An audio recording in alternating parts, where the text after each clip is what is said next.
ሰላምና ጸጋ የጌታችን ኢየሱስ ክርስቶስ ምህረትና ባለጸግነት ይሄን መልእክት ከምትሰሙና አብራችሁን የእግዚአብሔርን ቃል በመካፈል መልካምን ነገር ለምትመኙ በውጭም በውስጥም ላላችሁ ለእግዚአብሔር ልጆች ይሁን። ጌታ ኢየሱስ ክርስቶስ ለዘላለም የተባረከ ይሁን። ዛሬ ከአንድ ሐሳብ ላይ እንነሳና የእግዚአብሔርን ቃል አብረን እንድናይ ተከታታይ አብረን የምናየውን ሐሳብ ይዤን የመጣው ሮሜ ምዕራፍ 8 ቁጥር 14 ላይ ያለውን የጌታን ቃል አነበና አብረን እናያለን። በእግዚአብሔር መንፈስ የሚመሩ ሁሉ እነዚህ የእግዚአብሔር ልጆች ናቸው። አባት ብለን የምንጮህበትን የልጅነትን መንፈስ ተቀበላችሁ እንጂ እንደገና ለፍርሃት የባርነትን መንፈስ አልተቀበላችሁምና የሚል ሐሳብ አለ። ይሄን ሐሳብ እየተነገረ ያለው ቅዱስ ጳውሎስ ነው። በእግዚአብሔር መንፈስ ስለመመራት ነው የተናገረ ያለው። እሱን ሐሳብ እንደምንባባችን ክፍል አድርገን መለኮታዊ ምርት ወይም በእግዚአብሔር መንፈስ መመራት ወይም በእግዚአብሔር መመራት በሚል ሐሳብ ላይ ተከታታይ አብረን እንድናይ የምናይ ይሆናል። መለኮታዊ ምርት ስንል ምን ማለት ነው? በእግዚአብሔር መንፈስ መመራት ስንል እግዚአብሔር ይመራል፣ በእግዚአብሔር ብቻ እንመራለን ማለት ነው። ይሄንን መዝሙር 23 ላይ ዳዊት ቁጥር 1 ላይ እግዚአብሔር እረኛዬ ነው የሚያሳጣኝም የለም፣ በለመለመ መስክ ይመራኛል ይላል። እግዚአብሔር ይመራል። ሌላው ደግሞ ጌታ ኢየሱስ ክርስቶስ ዮሐንስ ወንጌል ምዕራፍ 10 ላይ መልካም እረኛ እኔ ነኝ፣ መልካም እረኛ እኔ ነኝ፣ መልካም መሪ እኔ ነኝ፣ መልካም እረኛ ለበጎቹ ነፍሱን ይሰጣል ብለው ስለ መለኮታዊ ምሪት ይናገራል። እግዚአብሔር ሕዝቡን ይመራል። ለምንድን ነው እግዚአብሔር ሕዝቡን የሚመራው? ለምን እግዚአብሔር ሕዝቡን ይመራል? ስለምንድን ነው እግዚአብሔር ሕዝቡን የሚመራው? ይህን ሐሳብ ለመነሻ ሐሳብ 1 3 4 ነጥብ ላሳያችሁ። አንደኛ ስለሚጠነቀቅልን ስለሚራራልን ነው የሚመራን። ኢሳይያስ ምዕራፍ 49 ቁጥር 10 ላይ የሚራራላችሁ ይመራቸዋልና ወደ ውሃ ምንጮችም ይነዳቸዋል ይላል። ስለሚራራልን ስለሚጠነቀቅልን እግዚአብሔር ይመራናል። ክብር ለጌታ ይሁን። ሁለተኛ ፍጻሜና ተስፋ ይሰጠን ዘንድ ይመራናል። እግዚአብሔር ሲመራን ግብ ሊያደርሰን፣ ወደ ፍጻሜ ሊያደርሰን፣ ወደ ጥግ ሊያደርሰን እግዚአብሔር ይመራናል። ይሄንን ነው ኤርምያስ የምናገረው። ኤርምያስ ምዕራፍ 29 ቁጥር 11 ላይ ፍጻሜና ተስፋ ይሰጣችሁ ዘንድ መልካምቱን ቃል እፈጽም ዘንድ እመራቸዋለሁ ይላል። እግዚአብሔር የሚመራን ፍጻሜና ተስፋ ሊሰጠን ከጅምር ጀምረው ጥጉ ላይ ሊያደርሰን እግዚአብሔር ይመራናል። ሶስተኛ ቃል ኪዳን ስለገባልን ነው የሚመራን። እግዚአብሔር ኪዳን ስለገባልን፣ ክብር ለጌታ ይሁን። እግዚአብሔር ከኛ ጋር ኪዳን ስላለው ዮሐንስ ወንጌል ምዕራፍ 10 ቁጥር 3 እና 4 ማየት ትችላላችሁ። በጎቼ ድምፅን ይሰማሉ፣ እኔም እመራቸዋለሁ፣ አንድ መንጋ ሆኖ ይከተሉኛል። ይሄ ኪዳን ነው። ይሄን ኪዳን ስለገባልን ይመራናል። አራተኛ ስለሚያስተምረንና ስለሚያሳድገን እግዚአብሔር የሚመራን ሊያስተምረንና ሊያሳድገን። መዝሙረኛው በመዝሙር 32 ቁጥር 8 ላይ አስተምራለሁ እመራለሁ ይላል። አስተምራለሁ እመራለሁ። እግዚአብሔር የሚመራን ሊያስተምረን ሊያሳድገን ነው። ወደ ፍጻሜ ሊያስጠጋን እግዚአብሔር ይመራናል።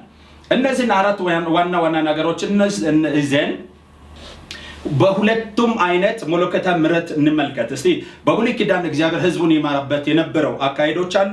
እንዲሁም በአዲስ ኪዳን እኛን ዛሬ በአዲስ ኪዳን የደረሰን በልጁ የዳነን ቅድም ሐዋርያው ጳውሎስ እንደሚናገር አባት ብለን የምንጮህበትን የልጅነትን መንፈስ ተቀበለን ይላል። የልጅነት መንፈስ ያላቸው ልጆችን እግዚአብሔር እንዴት ነው የሚመራው? እግዚአብሔር ልጆቹን የሚመራበት መለኮታዊ ምሪት አለው። በብሉይ ኪዳን ሕዝቡን ይመራበት የነበረው አካሄድ አለ። ሁለት አይነት መለኮታዊ ምሪት አለ ብለን ብናይ ጥሩ ነው። አንደኛው በብሉይ ኪዳን ዘመን እግዚአብሔር ሕዝቡ ሲመራ፣ ሕዝቡን ሲያስወጣ ሲያስገባ ሲጠቀም የነበረው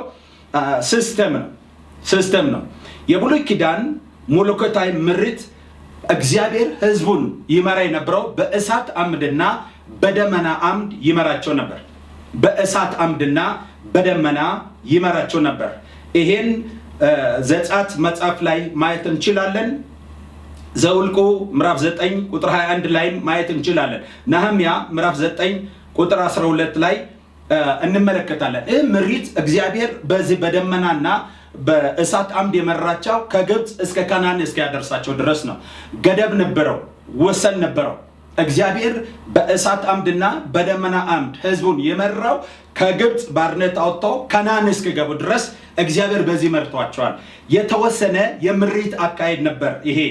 ሁለተኛ እግዚአብሔር ህዝቡን ይመራ የነበረው የኪዳን ህዝብ ይመራ የነበረው በኡሪምና በቱሚም ይመራቸው ነበር። ይሄ ኡሪምና ቱሚም የሚባል የእግዚአብሔር ፈቃድ መጠየቂያ ዕቃ ነው።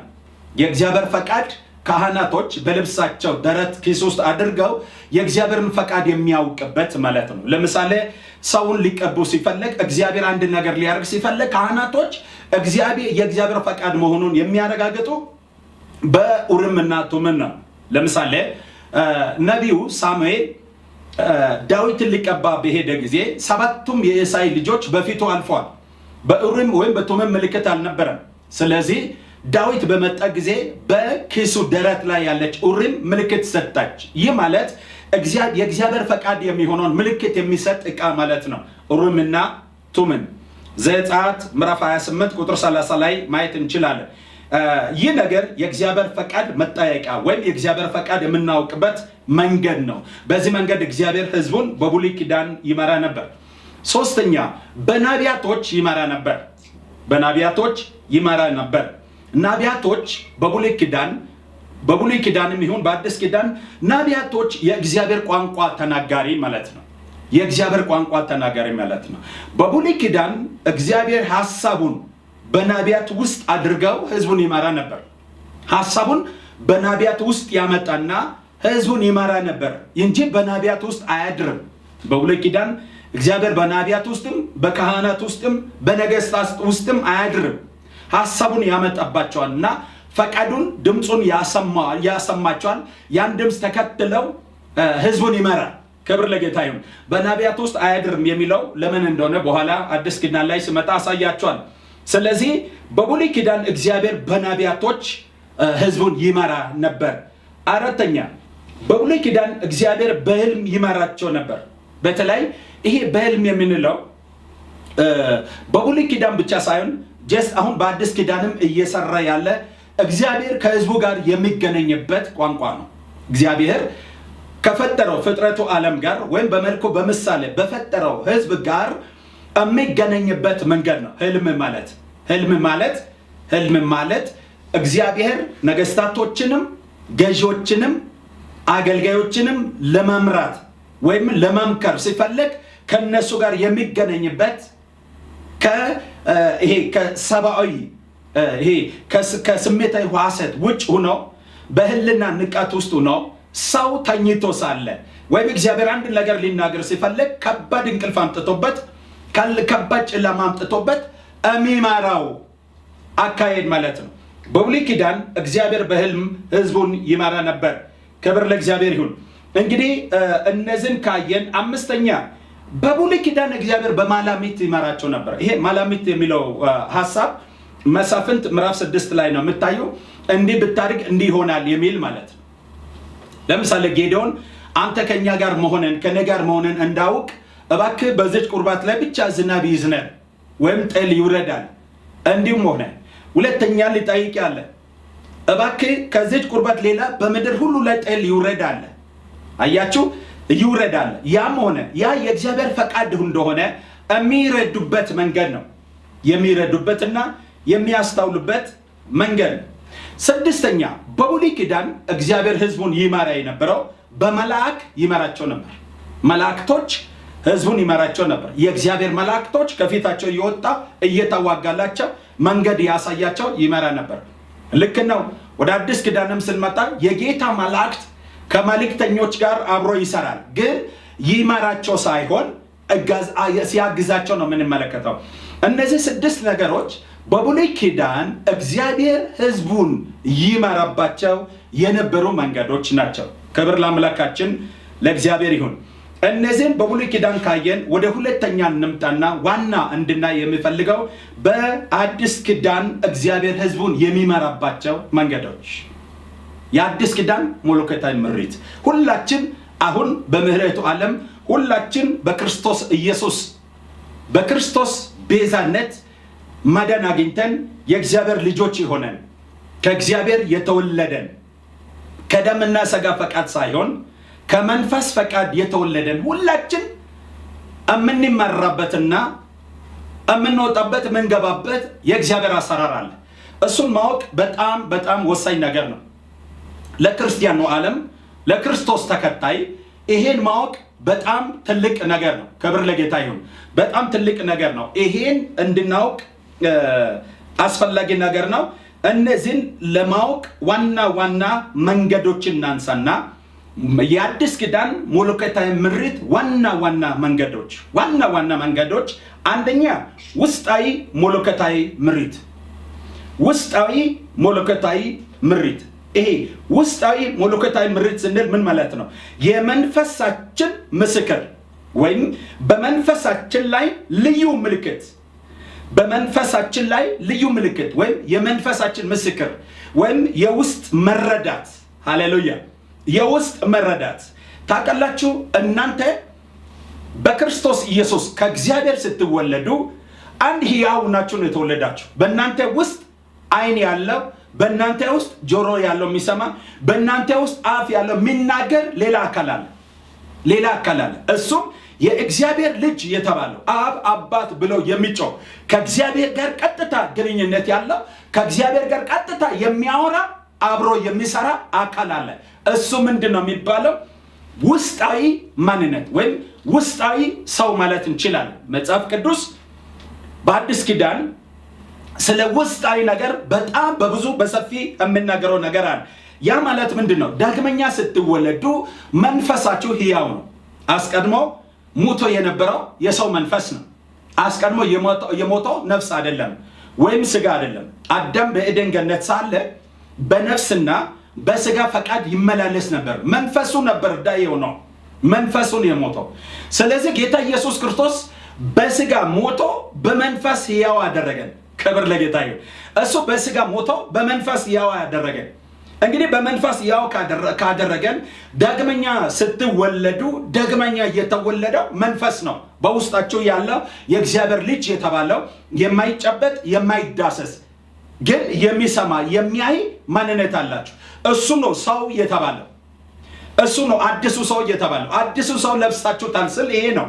አዲስ ፍጥረት ሆናችኋል ሲባል ይሄ ነው። አዲስ ፍጥረት ሆናችኋል ስትሉ ሕያው መንፈስ አገኝታችኋል። የሚያወራ የሚያይ ምልክት ያለው አገኝታችኋል ማለት ነው። ስለዚህ እግዚአብሔር በአዲስ ኪዳን ከኛ ጋር አብሮ የሚገናኘው ዋነኛና አንደኛ በውስጥ ሰውነታችን ነው።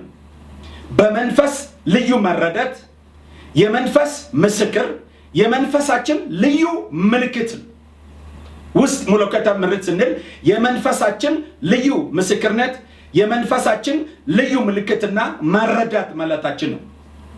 መንፈሳችን በጽድቅ ምክንያት ሕያው ነውና ከእግዚአብሔር ይሰማል።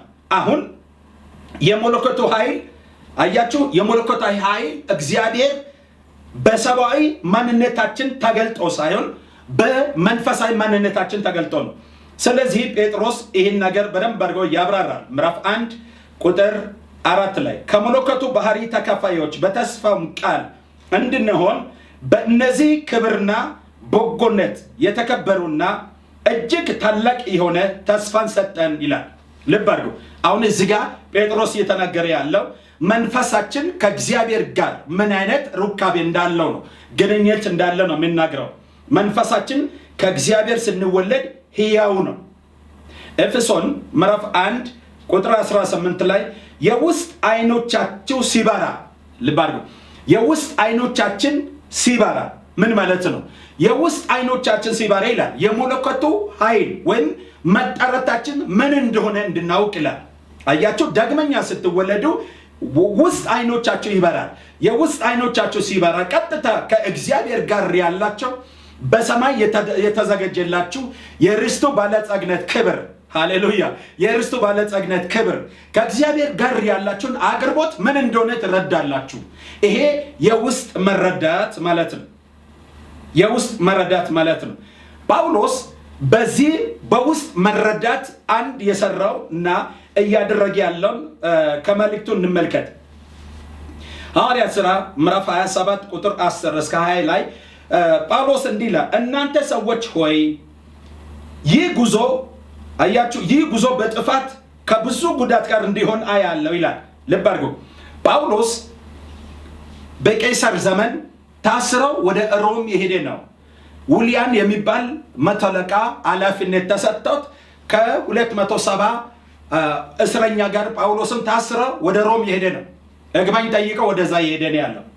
ወደዛ እየሄደ ሲነሱ ሁሉም መቶ አለቃን ይሰማ ነበር እንጂ ጳውሎስን አይሰማ ነበር። ጳውሎስ ያይ ነበር።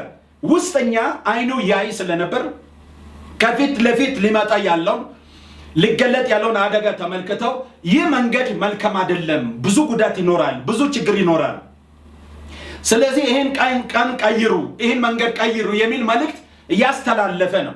ሰዎቹ ግን መቶ አለቃን ይሰሙ ነበር እንጂ ጳውሎስን አይሰማም ነበር። ጳውሎስ የዳነ መንፈሱ የሚያይ ሰው ነው። መቶ አለቃው ደግሞ ያልዳነ የአሕዛብ መቶ አለቃ ነው። ስለዚህ መቶ አለቃ በውጭ እይታ ነው የሚያየው። ጳውሎስ በውስጥ አይን ያያል። ልብ አድርጉ። ጳውሎስ እዚህ ጋር ያያለው በመንፈሱ ነው። እግዚአብሔር መንፈስ አሳየኛለም፣ መንፈሴ አይቷል ነው። አደጋ እንዳለ አያለው ይላል። ጥቂት እንደተጓዙ ታላቅ እና አስቸጋሪ የሆነው አውሎ ንፋስ እንደተነሳ ብዙዎች እንደተጎዱ ጳውሎስ እንዳየ ሁሉ እንደሆነ መጽሐፍ ቅዱስ ያበስረልናል። ጳውሎስ ያየ ያለው በውስጡ ነው። ሃሌሉያ መንፈሳችን ያያል። አያችሁ መንፈሳችሁ ያያል። ይሄ የዳነው ይሄ እናንተ በዚህ በድንኳን በሆነው ሰውነታችሁ ውስጥ የተቀመጠው የእግዚአብሔር ልጅ የተባለው ማንነታችሁ ያያል። አይን አለው። ኢየሱስ ጌታ ነው። ሐዋርያት ሥራ ምዕራፍ 14 ቁጥር 9 እስከ 11 ያለውን ማየት ይችላላችሁ።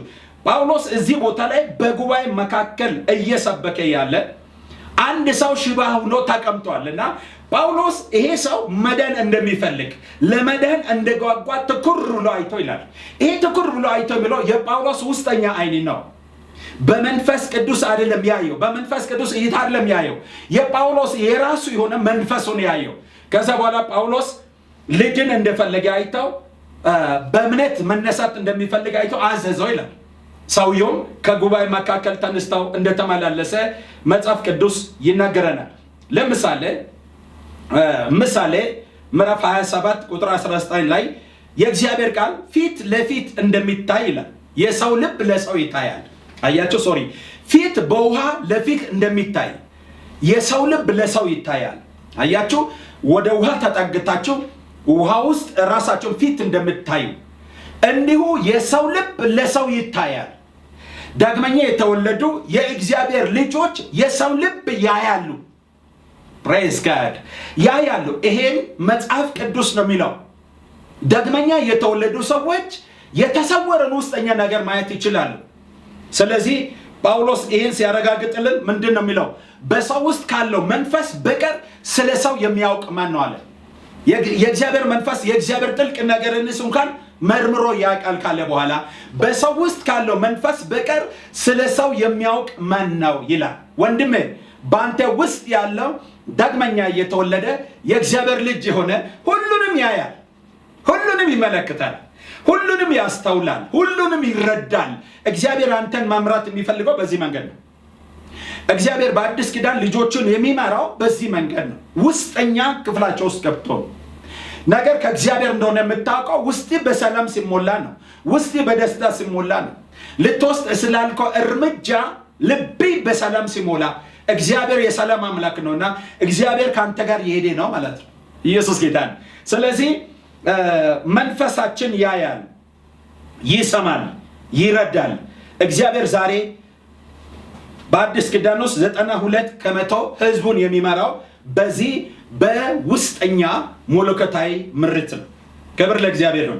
ሁለተኛ በአዲስ ኪዳን ጌታ ህዝቡን የሚመራበት ሁለተኛ ውስጣዊ ድምጽ አያችሁ የቀደሙ ውስጣዊ ይታያልኩ ነው ውስጣዊ ድምጽ በውስጣችን የምንሰማው ድምጽ አለ praise god እኛ ገኡዛን አይደለንም እናንተ እግዚአብሔር ልጆች የአምላክ ልጆች ናቸው ገኡዛን አይደለንም በውስጣችን የማይሰማ እኛ የምንሰማው ድምጽ አለ ሌሎች የማይሰሙት አንተ ብቻ የምትሰማው ወንድሜ አንቺ ብቻ የምትሰማው ይሄ ሌላ ድምጽ አለ ውስጣዊ ድምጽ ነው ይሄ ውስጣዊ ድምጽ ወይም የህልና አዋጅ ወይም የህልናችን አዋጅ በህልናችን ውስጥ የሚቀጨን በህልናችን ውስጥ የሚጮህ አንድ እርምጃ ለመውሰድ ስንፈልግ ወይም አንድ ነገር መንፈስ ቅዱስ ሲያዘን እንቢ ስንል በህልናችን የሚጮህ ድምጽ አያችሁ በህይወታችን ውስጥ የምንሰማው ወይ በነፍሳችን ውስጥ የምንሰማው የውስጥ ድምጽ ማለት ነው ይሄ ሮሜ ምዕራፍ 9 ቁጥር 1 ጳውሎስ እዚህ ቦታ ላይ ህልናዬ በመንፈስ ቅዱስ አማካኝነት ይመሰክራልና ያያችሁ ስለሚካሰሰው ነገር ወይም ስለሚባለው ነገር ውጭ ከሚሰማው ይበልጥ ውጭ ከሚሰማው ክስቴት ተነስተው እናንተ የምታወሩት ሳይሆን ውጭ የሚሰማው ሳይሆን ህልናዬ በውስጤ በመንፈስ ቅዱስ አማካኝነት ይመሰክርልኛል ትክክለኛ እንደሆንኩኝ የእግዚአብሔር ልጆች በእግዚአብሔር ፊት የሚጸድቁ በህልና ነው ህልናይ ሲቆሽሽ ትኮነናለህ ህልናይ ሲበራ ተጸድቃለህ ስለዚህ ከሞተ ስራ ህልና ነፃ ይወጡ የእግዚአብሔር ልጆች ከእግዚአብሔር ቀጥታ የሚሰሙ በውስጥ ህልናችን ውስጥ ነው ህልና ለመንፈስ ቅዱስ ጆሮ ናት ለእናንተ ደግሞ ከእግዚአብሔር ጋር ድምጽ የምትሰሙበት አውታር ናት ህልና ስለዚህ የውስጥ ድምጽ ይሄ ድምጽ ለኔና ለኔ ብቻ ወይም ላንተ ብቻ የሚሰማ ሌላ ሰዎች መስማት የማይችሉ የእግዚአብሔር መንፈስ ለመንፈሳችን መልእክት የሚሰጠው ማለት ነው ነቢያቶች የአዲስ ኪዳን ነቢያቶች በብዛት መልእክት የሚቀበሉበት መንገድ ይሄ ነው የአዲስ ኪዳን ክርስቲያኖች መልእክት የሚቀበሉበት አውታር ይሄ ነው ቀጥታ ህልናቸው ወይም በውስጥ ድምጽ ይሰማሉ ብዙ ጊዜ እንዲያኔ ሰማለው ሲባል ተሰማላችሁ እኔ ለምን አልሰማውም ትላላችሁ እኛ ለምን አንሰማም ትላላችሁ አያችሁ ሰውየው በህልና ውስጥ በመንፈሱ ድምጽ እየሰማ ነው አፍ አለው የሚናገር እግዚአብሔር የሚናገረውን እየሰማ ነው እግዚአብሔር ግዑዝ አይደለም ቋንቋም ግዑዝ አይደለም እግዚአብሔር መንፈስ ነው ቋንቋም መንፈሳዊ ነው እግዚአብሔርን ቋንቋ በፍጥረታዊ ማንነት ማግኘት አትችሉም ፍጥረታዊ ሰው የእግዚአብሔር ነገር አይረዳም አይቅም እግዚአብሔር መንፈስ ነው መንፈሳዊ ሰው ደግሞ እግዚአብሔር በመንፈስ ይረዳል በመንፈስ ነው የምትረዱ ሃሌሉያ በመንፈስ ነው የምትረዱ ልብ አድርጉ ይሄን የውስጣዊ ድምጻቸውን የሰሙ ሰዎች እየመጣባቸው ሞት ነው ብሎ ሲያልፉ ታያላችሁ ምክንያቱም አስቀድሞ ሰምቶ ነበርና እግዚአብሔር ለልጆቹ ሳይናገር አንዳች ነገር ስለማያደርግ ክብር ለጌታ ይሁን ስለዚህ ውስጣዊ ድምጽ ህልና አዋጅ ብለን በምንለው መንገድ እግዚአብሔር ይመራናል ሐዋርያት ሥራ ምዕራፍ 23 ቁጥር 1 ላይ በዚህ አያችሁ በዚህ ስፍራ የጳውሎስን በሸንጎ ፊት አድርገው አያችሁ በሸንጎ ፊት ሊፈረድበት ሲደርስ ምን አለ እናንተ ያሉ ኢየሱስ ጌታ ነው እናንተ የሕዝብ አለቆችና የአይሁድ አለቆች ሆያል እስከ ዛሬ ህልናዬ በበጎ ትመሰክርልኛለች አልተሳሳትኩም አላሳትኳቸውም ውሸትም አልተነገርኩም እውነትን እንደሚናገር ህልናዬ ይመሰክርልኛል ምክንያቱም ህግ አይደለም አሁን የሚመሰክርብኝ ሰዎች አይደለም የሚመሰክሩብኝ የሰዎች ፍርድ አይደለም እኔን ሊኮነነኝ የሚችለው በህልናዬ ውስጥ የሚሰማ ነው ይላል ምን ያህል ህልናችሁ ንቁ ነው ምን ያህል ህልናችሁ እግዚአብሔርን ይሰማል የህልናችሁን አዋጅ ትረዳላችሁ ወይ እግዚአብሔር በአዲስ ኪዳን ከ92 በመቶ ልጆቹን የሚመራ በዚህ በውስጥ እንቅስቃሴ ነው ሶስተኛ በውስጣችን የምንሰማው የመንፈስ ቅዱስ የጎላ ድምጽ ይሄ ከሌሎች ለየት ይላል በውስጣችን የምንሰማው የመንፈስ ቅዱስ የጎላ ድምጽ በጣም ጎላ ያለ ነው ምናልባት ሌላ ሰው የሚጠራቸው ሊመስላችሁ ይችላል ሌላ ሰው የሚያወራቸው ሊመስል ይችላል ነጎድጓድና ብዙ ውሃዎችን የሚያንቀሳቀስ የጎላ ድምጽ ይሄን በውስጣችን ነው የምንሰማው። በውስጥ ነው። ይሄን በውጭ አይደለም። ይሄን ከመጽሐፍ ቅዱስ አንዳንድ ሰዎችን ባሳያችሁ ደስ ይለኛል። በውስጥ የምንሰማው የጎላ የመንፈስ ቅዱስ ድምጽ ልብ አድርጉ። ይሄ ቃል ሳይሆን የሚመጣ ይሄ ድምጽ ነው። እየጠራ ሊመጣ ይችላል። ነጎድጓድ ድምጽ ልትሰማ ትችላላችሁ። የሆነ ድምጽ ትሰማላችሁ። የመንፈስ ቅዱስ የጎላ ድምጽ አንድ ሁለት ብዬ የተወሰኑ ሰዎች ይህን የጎላ ድምጽ እየሰሙ ግራ እየተጋቡ ሰዎች እስኪረዱ ድረስ ስለ ድምጹ መረዳት እስኪመጣ ድረስ ሲቸገሩ የነበሩ መረዳት በመጣ ጊዜ ይህን ድምጽ ተጠቅመው እግዚአብሔር ከነሱ ጋር ሲሰራ የነበሩ ሰዎችን ላሳያችሁ። አንደኛ በአንደኛ ሳሙኤል ምዕራፍ 3 ቁጥር 3 እስከ 6 ላይ በዚህ ስፍራ ላይ ሳሙኤል ገና ብላቴና ሆኖ በታቦት ስር ተኝቶ ሳለ ጎላ ድምጽ ወደሱ ይመጣል። ሳሙኤል ሳሙኤል ሳሙኤል ብሎ የሚጠራ ድምጽ ይመጣል። ደንግጦ ይነሳል። የሚሰማው በውስጥ እንደ በውጭ አለ። በዙሪያ የተኙ ሰዎች አሉ። የኤሊ ልጆችም አሉ። ኤሊም ተኝቷል። ግን ይሄን ድምጽ የሚሰማ ሳሙኤል ብቻ ነው። ደንግጦ ተነሳና ወደ ኤሊ ሄደ። እነሆኝ ጠራኸኝ አለ። እነሆኝ ጠራኝ አለ። ኤሊም እንዲህ አለ፣ አይ እኔ አልጠራውም፣ ሂድና ተኛ አለ። አሁንም ሄዶ ተኛ። አሁንም በጣም የጎላ ድምጽ ሳሙኤል ሳሙኤል የሚለውን ድምጽ ሰማ። አሁንም በርግዶ ተነሳ። ሄድና እነሆኝ ጠራኸኝ አለ። አልጠራውም፣ ሄድና ተኛ አለ። አሁንም ተኛ። ሶስተኛውም ጊዜ ይሄ ድምጽ የጎላ ድምጽ ነጎድጓድ ድምጽ ተሰማው። ሳሙኤል ብድግ አለና ወደ ኤሊ ሄደው እነሆኝ ጠራኝ አለ። ከዛም በኋላ ኤሊ እግዚአብሔር የጠራው እንደሆነ ነቃ ይላል። ክብር ለጌታ ይሁን። ምክንያቱም ኤሊ አስቀድሞ ልምዱም ነበር። እግዚአብሔርን ይሰማ ነበር። እግዚአብሔርን ያውቅ ነበር። የእግዚአብሔር ድምጽ እየሰማ ህዝቡን ይመራ የነበረ ሰው ነው። ግን በአንድ ወቅት ላይ ልጆቹ ባደረጉት ኩናኔ ስራ የእግዚአብሔር ድምጽ ከሱ ተቋርጦ ነበር። ራእይም አልነበረም። ቃልም አይገለጥም ነበር። ድምጽም አይሰማም ነበር። እነዚህ በ20 ኤሊ ዘመናቶች ሆኗል። ኢየሱስ ጌታ ነው።